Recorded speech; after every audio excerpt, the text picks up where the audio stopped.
একাকিত্বই যখন শক্তি খুঁজে পাওয়ার অনুপ্রেরণা। আমি আজকে একটি মাংকির গল্প বলবো আপনাদের। এটা শুধু একটি মাংকির গল্প নয়, এটা আমাদের সবার গল্প। ঘটনাটি জাপানের ইচিকাওয়া জুতে জন্ম নেয়া একটি মাংকির, যার নাম পাঞ্চ। তাকে তার মা জন্মের পরই ছেড়ে দেয়, ফলে অন্য মাংকিরাও তাকে এড়িয়ে চলে, এমনকি মারধরও করে। একেবারে অবহেলিত, একা, অসহায় একটা ছোট্ট প্রাণ। তখন জুর কেয়ারটেকাররা তার দায়িত্ব নেয়, তাকে যত্ন করে, খাবার দেয়, আর খেলতে একটি ছোট্ট খেলনাও দেয়। আর সেই একটি খেলনাই ধীরে ধীরে পাঞ্চের পুরো পৃথিবী হয়ে ওঠে। পাঞ্চ সেই খেলনাটার সাথে খেলে, ঘুরে, ঘুমায়। সে এক মুহূর্তের জন্য খেলনাটিকে নিজের থেকে দূরে রাখে না, আর ভয় পেলে তার নিচে লুকিয়ে পড়ে, এই বিশ্বাসে যে খেলনাটি তাকে রক্ষা করবে। এই হৃদয় ছোঁয়া দৃশ্য দেখতে মানুষ ভিড় করছে, ভিডিও বানাচ্ছে, শেয়ার করছে।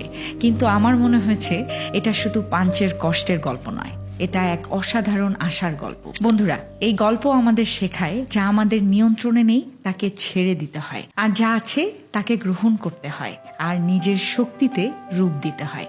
পাঞ্চের কাছে না ছিল মা, না ছিল কোনো বন্ধু, ছিল শুধু একটি খেলনা। আর পাঞ্চ সেই খেলনাটিকেই তার নিরাপত্তা, ভালোবাসা আর সাহসের জগতে পরিণত করেছে। হয়তো এই কারণেই আমরা সবাই পাঞ্চের সাথে কম বেশি রিলেট করতে পারি, কারণ জীবনের কোনো না কোনো সময়ে আমরা সবাই একা হয়েছি। কিন্তু পাঞ্চ আমাদের মনে করিয়ে দিয়েছে একাকিত্ব একটা পরিস্থিতি মাত্র, কিন্তু ভেঙে পড়া একটা সিদ্ধান্ত। আর ঠিক এখানেই পাঞ্চ আমাদের সবার গল্প হয়ে উঠছে।